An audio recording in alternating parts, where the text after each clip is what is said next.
आप सभी को विधि भांति मालूम है कि राजस्थान में जो पिछली सरकार में जो कार्यरत थे राजीव गांधी युवा मित्र आर्थिक सांख्यिकी विभाग के तहत, और उन्हें एक छोटी सी नौकरी मिली हुई थी। वो नौकरी थी 17,500 की, और उस नौकरी के पीछे बहुत सी भावनाएं जुड़ी हुई थी।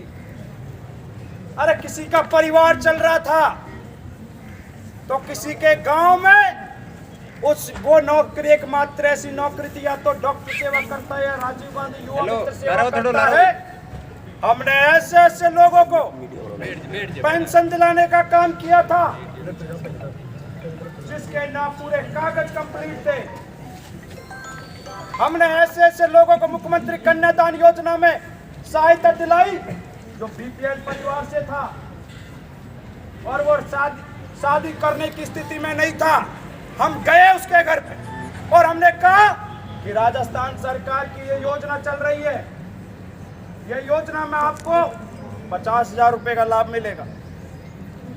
हमने काम जनहित के लिए किया, मानवता के लिए किया, और सरकार ने जो दिशा निर्देश दिए कि घर घर जाके योजनाओं की जानकारी बताना और योजनाओं की जानकारी बता के उसे लाभ दिलाना, भली बात हमने वो काम ईमानदारी से किया। और मैं कहना चाहता हूं शासन प्रशासन से, आप आर्थिक सांख्यिकी विभाग की एक छपी हुई मैगजीन को उठा के देख लेना। राजीव गांधी युवा मित्रों ने लाखों लोगों को योजनाओं का लाभ दिलाने का काम किया, और फिर कहते हैं तुम लोग ये किसी पार्टी विशेष के। तो मैं कहना चाहता हूं, मेरे सिकराय के विधायक से पूछ लेना कि मैं किस पार्टी से हूं और इस चुनाव में किसके साथ था। लेकिन मैं समझता हूं कि तुम्हें राजनीति से मतलब नहीं, तुम्हें रोजी रोटी छीनने का काम है, तुम्हें सिर्फ अपने वोट बैंक से मतलब है। और इन 5,000 परिवारों के पेट पर लात मार दी, और लात कब मारी? मंत्रिमंडल के विस्तार से पहले। यह क्या सही मायने में लोकतंत्र है? ये लोकतंत्र की हत्या की है, और ऐसे 5,000 परिवारों को आपने घर बैठाने का काम किया है जिनका 17,500 में रोजगार चल रहा था। अरे इनसे सीख लो। ये ओम जी भाई साहब नागौर के हैं, दोनों पांवों से विकलांग हैं, और इनके माता पिता बुजुर्ग माता पिता हैं, उनकी सेवा करने का इनका दायित्व है। जो खुद पूर्ण रूप से शरीर से पूर्ण नहीं है, सक्षम नहीं है, उसके बावजूद भी इस मात्र 17,500 की नौकरी के सहारे अपने माँ बाप की सेवा कर रहे थे।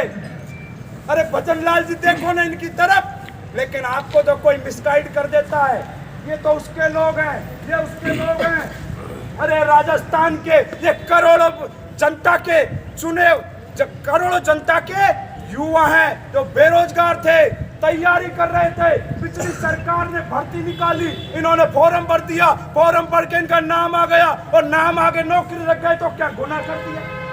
हमारा गुनाह सिर्फ यह है कि हमें नौकरी पिछली सरकार में मिली, और उसको आपने 1 मिनट लगाया, पेट पे लात मार दी। भजन लाल जी जरा सा भी नहीं सोचा कि ये काला आदेश निकालने से कितने परिवार प्रभावित होंगे। ये 5,000 युवा नहीं है, ये 50,000 परिवार, 50,000 परिवार, जो परिवार है 5,000, उनके 50,000 सदस्य इससे प्रभावित हो रहे सीधे तौर पे। अरे हम किसी पार्टी विशेष के होते तो वो पार्टी के लोग हमारे साथ लड़ाई लड़ते। हमें कह देते हैं कि ना कांग्रेस से मतलब, ना भाजपा से मतलब, हमें रोजगार से मतलब, और जो सरकार हमारे रोजगार देगी उस सरकार के दिशा निर्देश पे काम करेंगे। हम 70 दिन से धरने पे बैठे, ये बात करते आज कानून की, यहाँ के बड़ी बड़ी बात करते कानून हाथ में ले लिया। अरे लोकतंत्र की हत्या तो तुम कर रहे हो, जो मंत्रिमंडल से पहले हमारे पेट पे लात मार दी। तुमने कानून हाथ में नहीं लिया क्या? घर में एक चपरासी को नौकरी से निकालते हैं तो उसका कारण बताते हैं, या तो चोरी की है या काम में लापरवाह है। लेकिन राजीव गांधी युवा मित्रों को बिना कारण बताए ऐसे निकाल दिया जैसे पाकिस्तान से कोई आतंकवादी आया।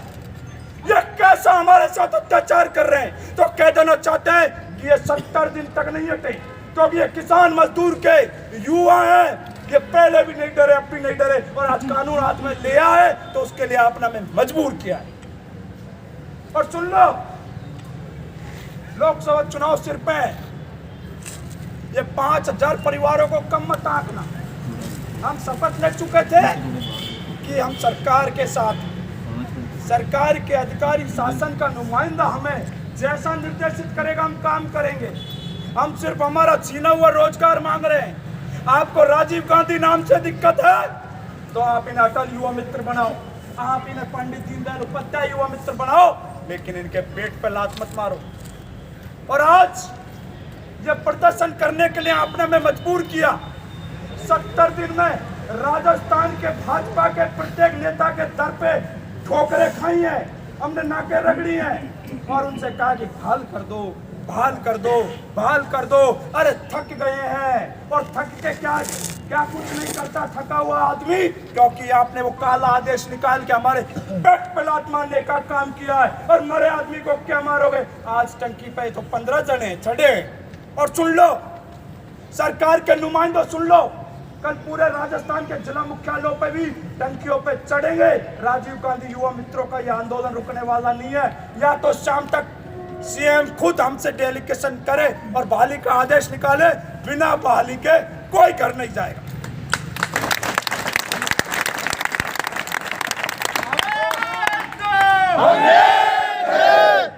और सुन लो, ये युवा मित्र 70 दिन तक डटे हैं, एक दूसरे की भावनाएं जुड़ी हैं। राजस्थान के 50 जिलों का ये परिवार है, एक दूसरे के लिए मर मिटने के लिए तैयार है।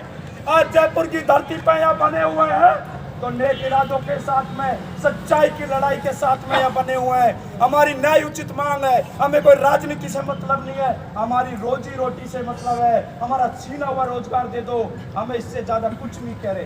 हम ये कह रहे हैं, हम ये भी नहीं कह रहे कि आप हमें अभी परमानेंट करो। हमारा जैसा तैसा रोजगार चल रहा पहले उसे बहाल करो, संविदा कैडर में डालो, हमारा भविष्य सुरक्षित हो। तो सुन लो, ये अभी तो ये शुरुआत की है इस लड़ाई की। या तो जल्द इस लड़ाई पे आप ध्यान दें, अन्यथा राजस्थान के कोने कोने में अब युवा मित्र इस लड़ाई की जंग छेड़ने वाले हैं और इन 5000 युवा मित्रों का परिवार इस राजस्थान को जाम करने का काम करेंगे।